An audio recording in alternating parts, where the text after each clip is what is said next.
on BTN Live. It's the Basketball All-Conference Show. We reveal the All-Big Ten picks, the Player of the Year, and the Coach of the Year. Or coaches, as the case may be. Plus, we'll tell you who's on the All-Defensive team and the All-Freshman team, as well as the Defender and Frosh of the Year.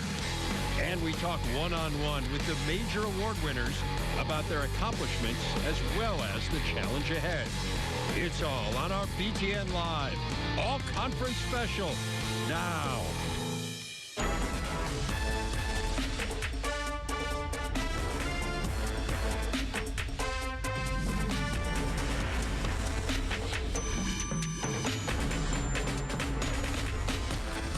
Welcome in our BTN Live All-Conference Selection Special. Great to have you with us. Dave Revson alongside two-time Conference Player of the Year, Jim Jackson. Always an exciting day. It wasn't quite as exciting when you got it because you didn't have a network to reveal it. Really? But I love this time of the year because, one, conference play is done, but then coaches and players who put in all the hard work now get rewarded for that. And it's a pleasure to see these young men, especially when they get named to a first, second, third, even honorable mention, that all the work has paid off. So great day. And some remarkable players and coaches will be honored. Some tremendous performances in the league this year. Let's run down for you what we're going to do here in the next hour. We are going to do the first team All-Big Ten momentarily. Then from there, we'll do the Coach of the Year in 10 minutes, the Defensive Player of the Year in 20, the second team in 25, the sixth man and the Freshman of the Year in 40, and then at the very end of the show, we will reveal the Big Ten Player of the Year. So now that we know where we're headed, let's get into it. We will start with the Big Ten All-Conference first team, and interestingly enough, the media and the coaches both selected the exact same 5 players for first team All-Conference. Great minds think alike, I suppose. Here is the 5. It is headlined by one unanimous pick. That is Nick Stauskas. So in other words, he was named to the first team by every coach and every voting media member. He is joined by Iowa's David Marble, Michigan State's Gary Harris, Nebraska's Taran Petaway, and Wisconsin's Frank Kaminsky. Let's get some thoughts on that group, Jimmy, and we start with the unanimous pick in Stauskas. Unbelievable job this year by Nick Stauskas. I mean, last year, Dave, we kind of saw glimpses of what he could do with the basketball in his hands, with the creator he could be. But again, he was kind of hidden a little bit because of Trey Burke and, Tim Hardaway Jr. But this year, the ability to shoot the ball opened up so much for him. He put in the work this summer, added strength to that body. Now he's a creator off the dribble, not only for himself, but more importantly for his teammates. Hits clutch shots. He's more athletic than what I think people envision, and he's become more of a vocal leader, which I think really boded well for this Michigan team once Mitch McGary was out of the picture. So for Nick, it's been an all-around, I think, phenomenal year in regards to where his game has come from, where he's going, and also he's teasing us a little bit about how good he really could be. I think what's fascinating is he has nearly tripled his assists, and that's not a function necessarily of more playing time. He has played more, but not 3 times as much. I mean, he was on the floor a lot last year, about 30 minutes per game. So to have increased that volume as much as he did speaks to him making his game more well-rounded. But I think also the coaching staff understood that by putting the ball in his hands, they trusted his decision-making. And that's one area, too, where as a shooter, you become more entwined or intertwined with your teammates and when to pass the basketball, and when to shoot. So now the assists go up because the ball is in his hands the majority of the time, a la like it was with Trey Burke. But more importantly, he was making sound, fundamental decisions that allowed his team to be very successful. You think about it. This team didn't turn the basketball over, and he was a major reason why. Well, let's move on to some other guys on that first team. And Taran Petaway is the ultimate out-of-nowhere pick. I mean, you would never have thought at the beginning of the year, based on his minimal contributions as a freshman at Texas Tech, sitting out a year, that this would be an all-conference player. Think about this. All coaches who have a player that sits out, they always tell you, well, this guy is going to be good. This guy can really play. That's absolutely But until true. you see him actually play, then you don't really understand. And you saw from the beginning of the season, I think he, along with his Nebraska teammates, had something to prove. They had a chip on the shoulder. And once Taran Petaway got going, it was unbelievable for us to watch him progress. And I think with Siobhan Shields and Pitchford, those guys, it allowed him to kind of do what he does. And he was a major reason why Nebraska finished 4th, kind of punched their ticket and had the kind of season that they had. Very happy for that young man to come in this league first time, and basically be the second leading scorer now, first team All Big Ten. 28 double-figure games for him. Consistent. He had one his freshman year at Texas Tech. The other guy who has really kind of emerged somewhat out of nowhere, again, we saw glimpses of this last year, but Frank Kaminsky had a huge year. The ability for Frank to shoot the ball. Now, my biggest question with Frank was toughness. Not that the mental part of, but the physical part. Could he get down in the post and really give you what you want? We know he can shoot the basketball. I mean, 40-plus points earlier in the season. He had 30, he had 20, he can shoot the ball. But when he transformed his game in regards to right there, finishing inside, that's when he took his game to another level. That allowed Wisconsin, like I always say, to get back playing that consistent basketball inside and out combination. And that is a testament, again, to what Bo Ryan does with his players. They continue to get better each and every year. Yeah, this was a 10-minute-per-game guy last year, and now he's a first-team all-conference pick. Marble capping off a great career. He's one who certainly is in the discussion for Player of the Year. He is, and this is a young man that has been asked to do everything for Iowa. That's handle the basketball, be a playmaker, a defender, a rebounder, a scorer. At the end of the game, the ball is going to be in his hands. But I love the pace of play in which he played with this year. He didn't have to rush anything because he knew he was going to be the guy with the ball in his hands. And he allowed Iowa and the other guys to kind of relax at times. And he just went out there and did his thing. So I know for Iowa, this was a pleasure. But how about it? His father, all Big Ten, and now his son is unbelievable. Yeah, it is remarkable, and double figures in all but one of their conference games. Now, it turns out it was the last one against Illinois. And senior night, a little bit more emotion. And I kind of saw with him that he could see that it was coming to an end. I think he was caught up in the emotion, and it's understandable at that time. And then finally, Gary Harris is the one we haven't touched on, who's on the first team. And he really held this Michigan State team together. You think about all the guys who had injury issues. And, of course, he's had a history of injuries in his career, too. But when Adrian Payne was having his issues, it was out. Brandon Dawson, Appling. Harris was really the one constant for them this year. He was. Besides his injuries early on, he was there. He was in the lineup along with Denzel Valentine. He provided a lot off the ball, a lot of leadership when those guys weren't in there. He's a constant threat. And when he gets going, I mean, he's as good as anybody, not just in our conference, but in the league. His growth has been phenomenal. He's not a guy that you're going to put the team on his back, but when he's going, he's tremendous in the open court, but also shooting behind the arc. Again, his game was helped along the fact that he had more responsibility because, with Adrian Payne and also Appling and Dawson out, he had to assume the role of a leader, scorer, defensive player. And when you have that kind of all-around game, you're able to do that. Third in the Big Ten in scoring, fifth in steals. So it speaks to that well-rounded game you were talking about. And he actually is the only player who is on the preseason first-team All-Big Ten team who also made the actual team. It's interesting to look back. Remember, there were 6 players on that team due to a tie. Of course, Mitch McGary's season derailed by an injury. Adrian Payne, as you touched on, had some injury issues as well. The others who were preseason picks, Glenn Robinson III, Aaron Kraft, and Tim Frazier. And again, of all of those guys, 6 players, only one of them makes first-team all-conference, and that is Gary Harris. So, again, it speaks to the unpredictability of this Big Ten season, Jimmy. Well, and that goes, look at the preseason picks in regards to which team would finish first. Nebraska, and again, Nebraska was picked last for a number of different reasons because you didn't know how all the new bodies and new faces would fit in, but they're fourth in the conference. So I think that adds to the drama of why you go out and you have to play the game, Dave, because we can pick who you want at the beginning of the year. But as we see, it unfolded totally different because of injuries, circumstances. But then again, different teams and different players came together at certain times. And it's just been a beauty to watch. And I can't remember my 7 years of being here with the network, it being this volatile from top to bottom of, again, it comes down to the last. Who's on the first team? Who's the best team? We don't know. But today, a lot of those guys who put in the work were well rewarded. Yeah, unbelievable balance, of course, in the league. Every team winning at least 5 conference games, just the 3rd time that's happened since 1980. Should one of the guys who wasn't on that team, on the first team, been on it? That is our poll question. We want you to vote via Twitter.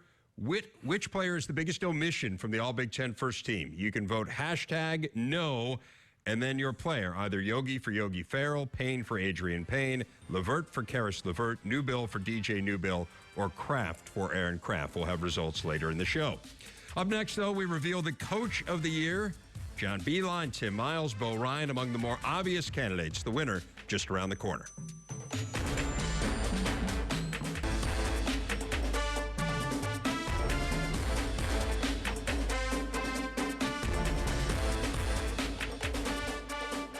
Back on BTN Live, it is time to reveal the Big Ten Coach of the Year. And as we already kind of hinted at, there are multiple Big Ten Coaches of the Year as the media and the coaches do not agree. We're going to go with the pick of the fellow coaches first, and that selection is the head coach of the Nebraska Cornhuskers, Tim Miles.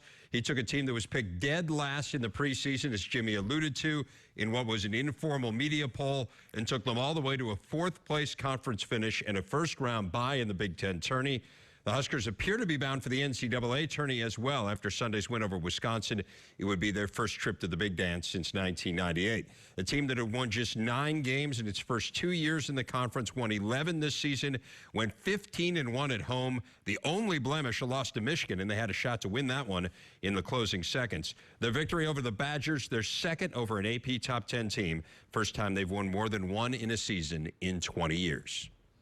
The Big Ten Coach of the Year, as voted on by his fellow coaches, Tim Miles, the Nebraska head coach, joins us now from our studio in Lincoln.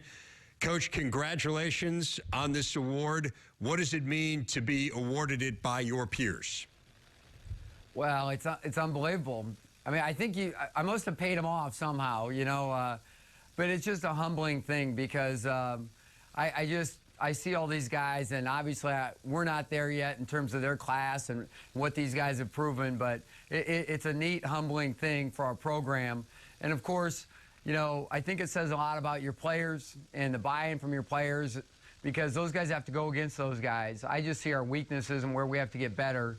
So I think you have to attribute your team a great deal on how they played. And, of course, your assistant coaches, the guys that do all the background work, whether it be the video guys or the ops guys that do all the work behind the scenes. And certainly coaches get a lot of blame. We get a lot of credit, but this would never happen without just being surrounded by great people. But the fact that your peers voted you Coach of the Year is just, I don't even know how to react to it. I'm speechless, which almost never happens. Yeah, that scene was amazing yesterday. What's your lasting memory of that game going to be? Probably Sean Morris and I getting pushed up against the scorer's table from the court storming, maybe? No. That was, I felt sorry for Sean because I thought he was going to get mauled. You know, I think just the idea that the look on the players' faces as they came back to the huddle time after time again, you just saw such confidence, such exhilaration, such excitement. And then all of a sudden they'd refocus, you know. Somebody would get a big dunk or so, you know, maybe Wisconsin would have to call a timeout. We'd come in and you'd see they were just so fired up, like a small child is fired up. And then immediately they'd kind of compose themselves and refocus and reconfigure and get ready to go out and compete again. Your personal journey is such an amazing one as a coach. Mayville State, Southwest Minnesota, I mean, places that a lot of people, frankly, haven't even heard of. You don't have any famous mentor pushing you along. You're kind of a self-made coach in so many ways. What does it mean to you to reflect? And I know your journey is far from over, but what does it mean to you when you reflect and think about getting to this point?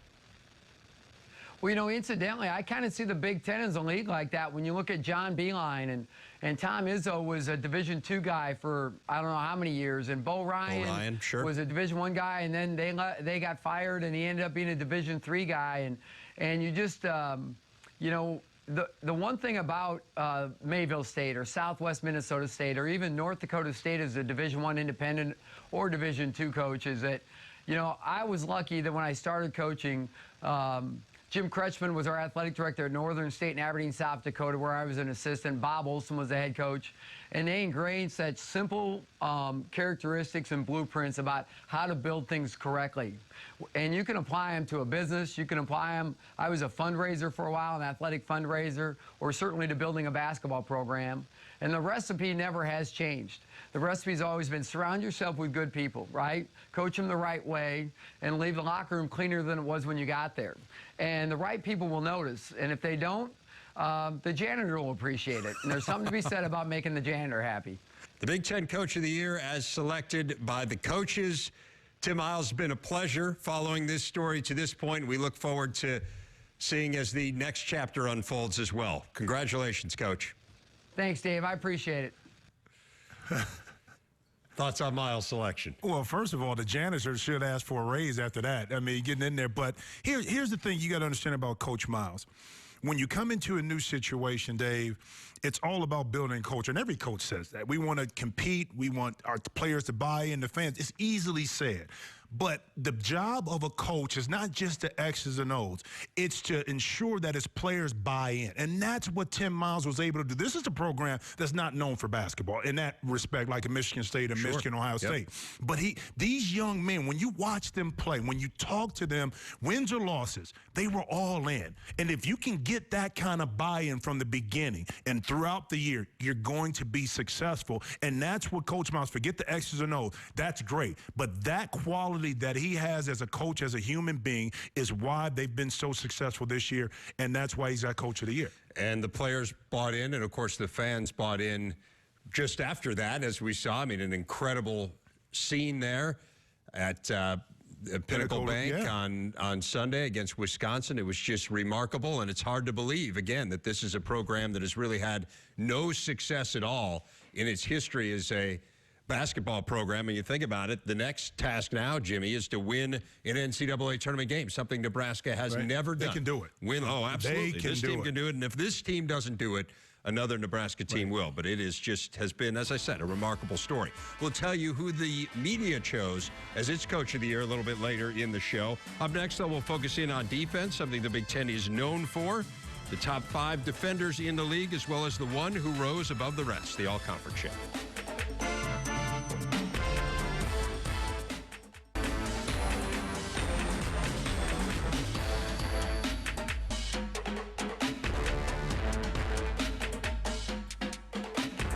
Back on BTN Live, the conference coaches vote on an all-defensive team. The media does not. It's a 5-man team, and this year's group includes 2 players from Ohio State, Aaron Craft and Shannon Scott. Both were on the team last year as well. In fact, it's the 4th straight year that Craft has been on it. Wisconsin's Josh Gosser, also a repeat winner. A.J. Hammonds and Gary Harris round out the group. The Defensive Player of the Year, no great shock here. It is Aaron Craft who wins the award for the 2nd time in the last 3 seasons. Remember, Victor Oladipo captured it last year. Craft is the Big Ten's all-time steals leader, an integral part of a group that is 2nd nationally in defensive efficiency.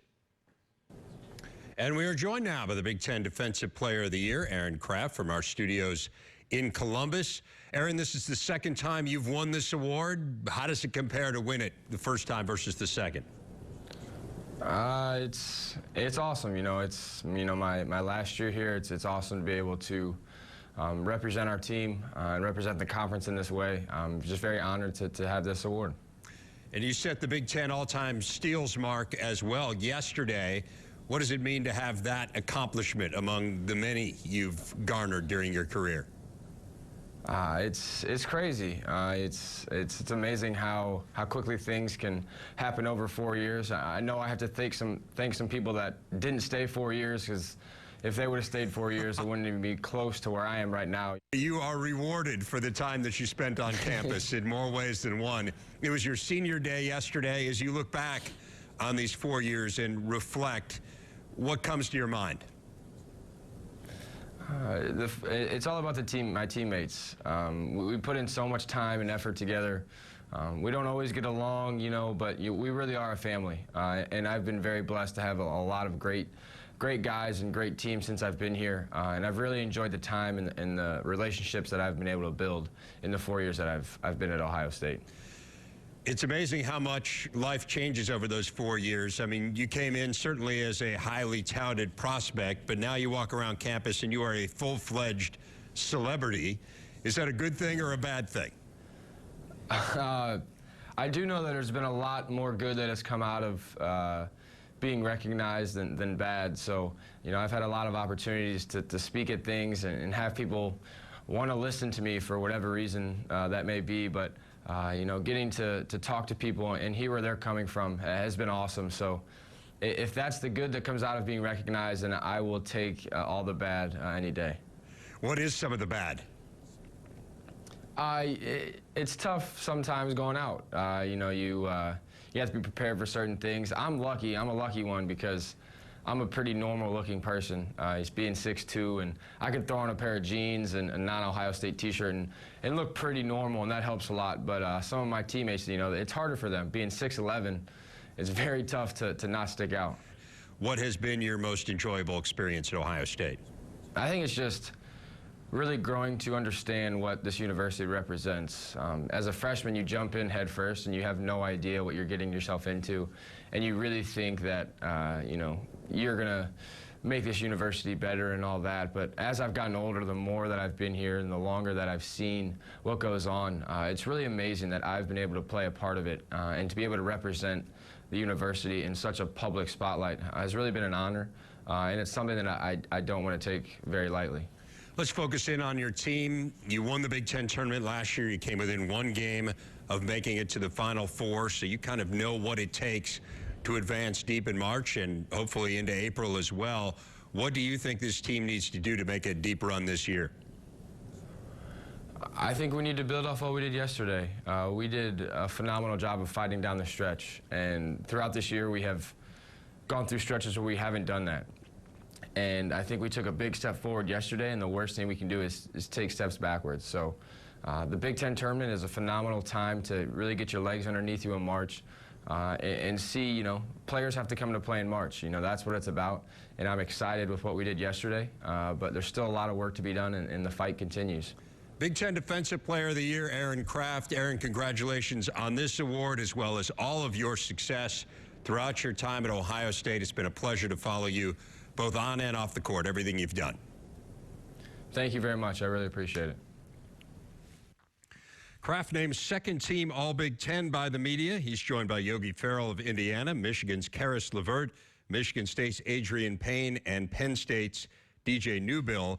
The coaches had an almost identical second team. 4 of the 5 players are the same: Ferrell, LeVert, Payne, and Newbill. The one difference is Craft is not on the coaches' second team. Wisconsin's Sam Decker beating him out there. And Jimmy, one of the themes of this group is improvement, and I think particularly with Ferrell and LeVert. It is. It's how do you develop as a player? I mean, you can come in with the hype, the talent, but if you don't get better, and a lot of that has to do with coaches, but also your will and your desire. Karis LeVert dedicated himself. He put on weight, okay? And Yogi Ferrell, he knew he had to take on more responsibility as a player. And what we've been able to see from Karis LeVert, in particular in the big games, I mean, he really stepped up down at Duke when guys were kind of out of sync. It was him being more aggressive than anybody. So he had the physical ability, but it was the mental challenge that he had to overcome. And once he kind of stepped out there and put his game out there, he transformed this Michigan team into kind of one person to a multiple talented backcourt. And Yogi Ferrell, I mean, he had so much on his plate this year. I mean, you look at what he had to do last year as a distributor first. This year, he had to distribute, play defense. He taped ankles. He drove the bus, whatever it took for them to win. But when you have that kind of talent, he came out hyped, okay? And he's lived up to it thus far, in particular this year, with the challenges that he had to take on. So it's all about improvement for those 2 young men. Yeah, no doubt. I mean, you lose 4,000-point scorers off of your team, and the expectations being as high as they are. He did a phenomenal job. I think we'd be remiss if we didn't talk a little bit about DJ Newbill. Talk about a guy who earned second team All-Big Ten on the 10th place team in the league. That speaks volumes about how good he is. And he could have left, too. I mean, in regards to maybe looking to go somewhere else to do whatever. But listen, here's the thing about DJ Newbill. He wanted to go out and prove that Penn State can be a viable place to play basketball. He had loyalty to Coach Chambers, and that's what he did. And you saw glimpses of it last year when Tim Frazier went out. It allowed his game to expand, his game to grow. And even when Tim came back, the ball was in his hands at the end of the game, i.e. Ohio State.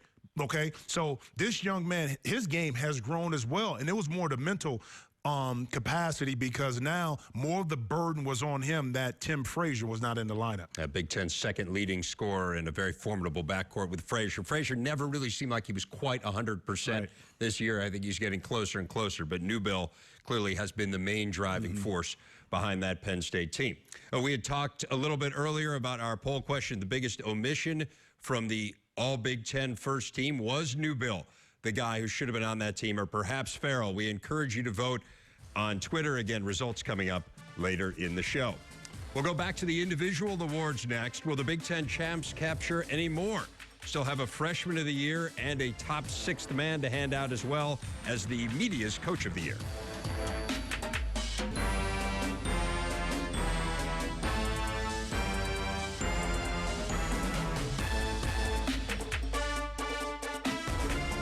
Back on BTN Live, our all-conference selection show. Dave Revson, Jim Jackson with you. We have already heard from the coaches' selection for Coach of the Year. It is now time to reveal the media's choice, and that is the head coach of the Michigan Wolverines, John Beilein. He led Michigan to its first outright Big Ten title since 1986. Even more remarkably, he did so after losing 2 first-round picks to the NBA and then seeing a first-team preseason All-American go down with a season-ending injury.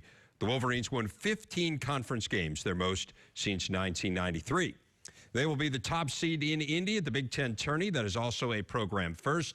The Wolverines knocked off every team in the Big Ten for the first time in more than 20 years. All that enough to get Beilein a Conference Coach of the Year nod for the first time since he was at Richmond in 1998.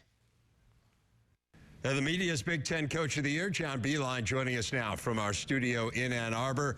Coach, congratulations on your individual honor. What does it mean to you to win this award? It doesn't mean anything. This is the Big Ten, Coaches Award of the Year. I think is Tim Miles' award. That is a great honor for him. He's been a tremendous coach all year long. What he's done with that program has been absolutely terrific. So really pleased for Tim and his staff.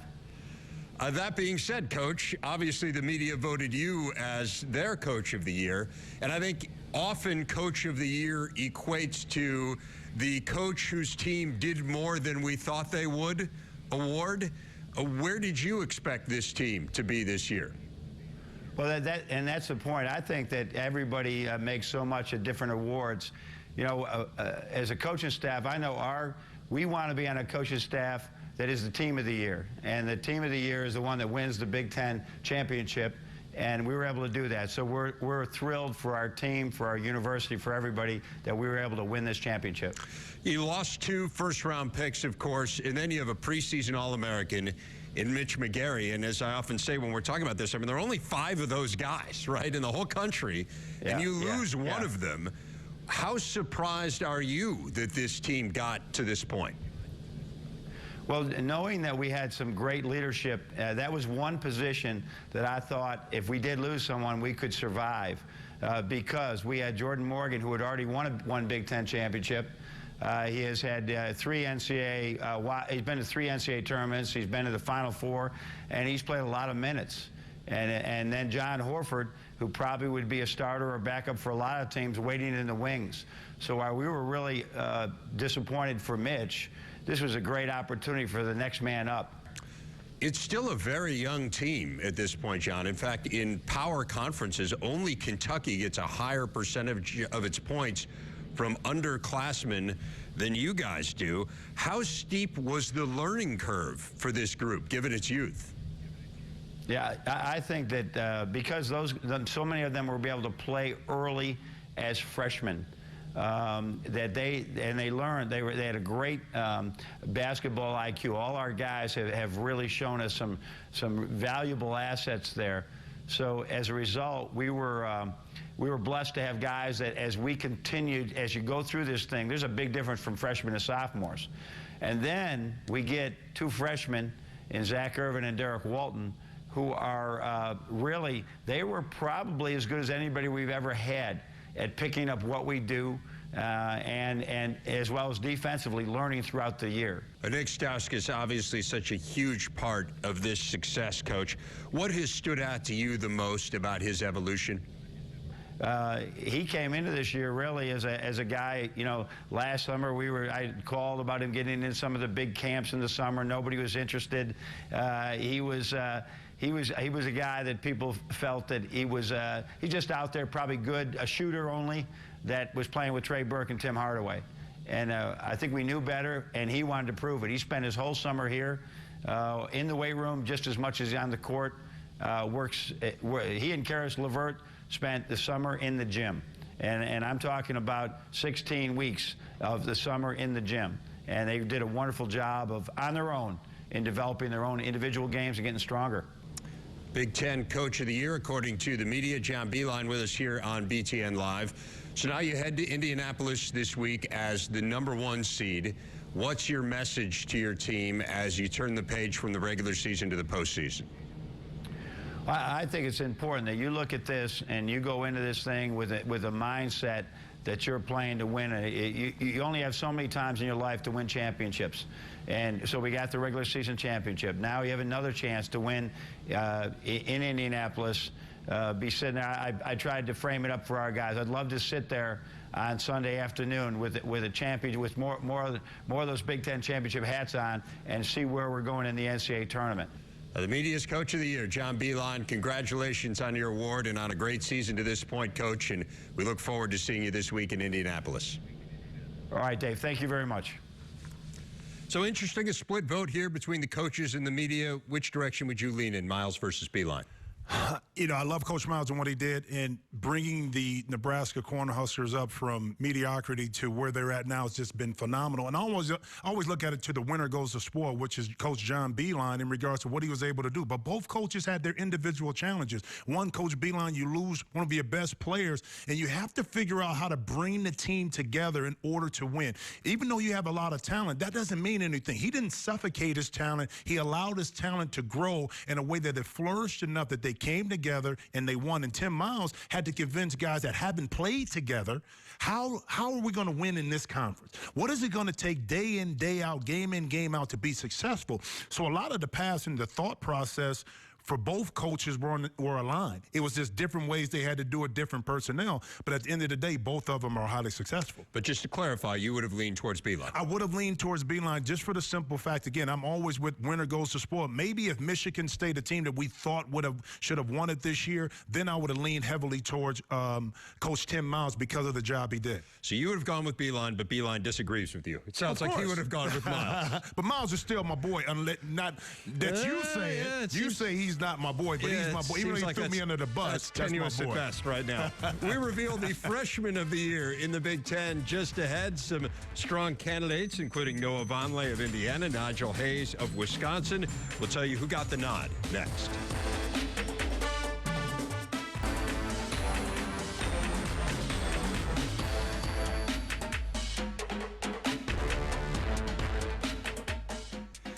The Big Ten's sixth man of the year is Wisconsin's Nigel Hayes. He was the second leading scorer off the bench in the league, behind only Northwestern's Trey Demps.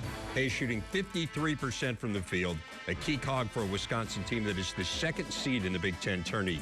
Scored in double figures in 8 of the Badgers' 18 conference games.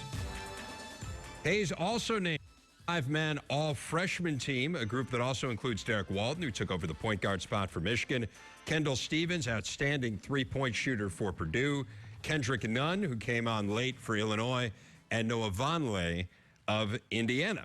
And Vonleh gets the nod as Big Ten Freshman of the Year, which should come as no surprise given the fact he was named Big Ten Freshman of the Week 7 times. Vonleh had 10 double-doubles, most in the Big Ten. He's the third leading rebounder among all freshmen nationally and the top three-point shooter by percentage among those with at least 30 attempts. I'm very blessed and thankful for winning this award. I'm thankful for having all the coaches in the league recognize me as the top freshman in the league. I just go in there and compete every day and try to help my team win in the best way I can. would say it probably came down to Vonleh and Hayes, both of whom had outstanding years. But Vonleh is just phenomenal talent. Highly talented freshman that came in, just a man on the boards. I mean, this young man just dominated inside. But what you like, as the year wore on, his offensive game really flourished as well. We saw him put the ball on the deck, attack off the dribble, in transition. He just ran the floor, but he changed the culture in a way where you thought that when you lost what you lost, if you're Indiana, who was going to replace inside presence? And that was Noah Vonleh. And he did it in a way where he didn't command the basketball. They didn't run a lot of plays for him, but he made himself available. And he's a young man that's determined to do what he got to do. And I would say this, too. He was overwhelming the choice for Player of the Year as far as freshman, but late in the season, Nigel Hayes, that's my boy from Toledo. Of course, I got to throw him a little love.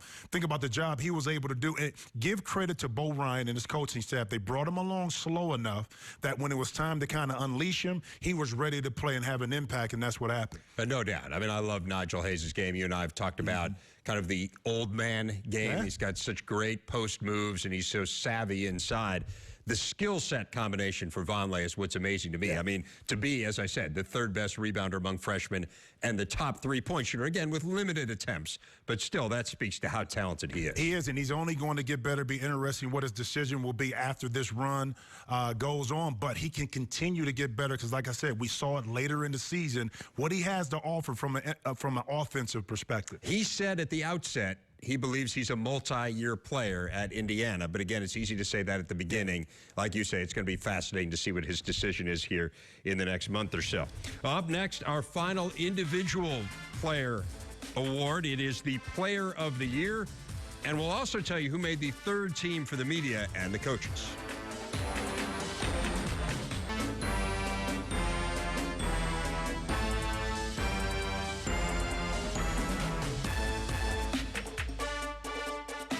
Our poll question asked you for the most glaring omission on the All-Big Ten first team, and Karis LeVert of Michigan gets 41% of the votes there.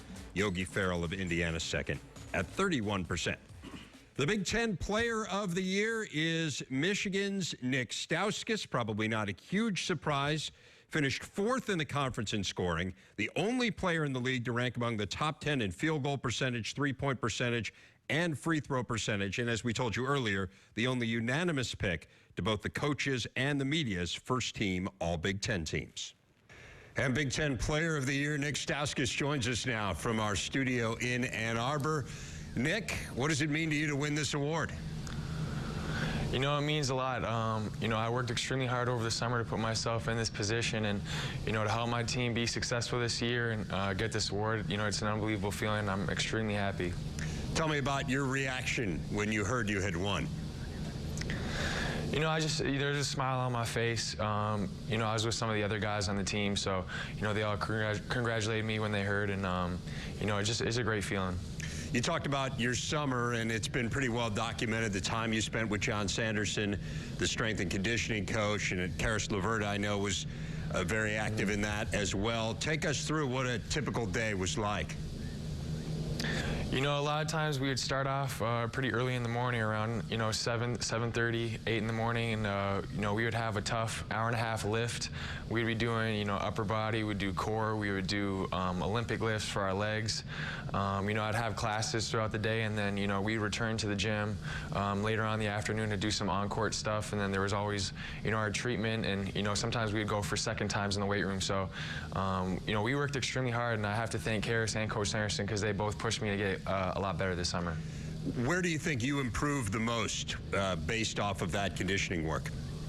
I think just my lower body strength really improved. I felt like I got more explosive going to the basket, and I really felt that throughout the Big Ten season, I just had a much easier time getting to the basket than I did last year, and obviously that helped with getting to the free throw line and, you know, finishing above bigger and stronger defenders. Yeah, you mentioned that. One of the stats that I've kind of been tracking all year is your free throw attempts this year compared to last year. And last year you shot 95 more three-pointers than free throws. This year, 9 more free throws than three-pointers. So that's a huge change. How much of that was the stuff, the hard work that you put in the summer, and how much of that was just changing your mentality and your role on the team? You know, I think it was a little bit of both. You know, my mentality definitely changed with, you know, just having to be more aggressive with losing, you know, Trey, Mitch, and Tim. But at the same time, just, you know, with this, with the new explosiveness I had going to the basket, I just had a lot more confidence getting there and finishing above defenders. So it was a little bit of both, but, you know, I'm happy it all worked out. You mentioned the players that you lost, 2 first-round draft picks who you knew you would be without, and then you lose a first-team AP preseason All-American. I mean, there are only 5 of those guys, and you lost one in Mitch McGary in December. How has that changed your role on this team? You know, it changed a lot. Earlier in the season, when Mitch was playing before he got injured, you know, I was for sure thinking that he was going to be our go-to guy. He was looking really good, and when he went down, it was kind of, you know, it was a wake-up call for me, just knowing this team was going to have me step up and make plays for them in order to win games. So, you know, I'm just happy for my teammates and coaches for allowing me to be in this position and helping me be successful. Nick, a lot of us are surprised with how this team evolved, given those circumstances we were talking about. Are you guys surprised? Maybe a little bit, but at the same time, we have a very confident group. Even when Mitch went down at the beginning of the year, we all believed that we could pull this off. And although the media and maybe some other people didn't think so, we worked hard every day. We kept believing that we could win a Big Ten championship. And you know, when you believe things, anything can happen. Trey, of course, left early for the NBA. There are going to be a lot of questions about your future. What's your timeline for making a decision? You know, I have no clue right now at all.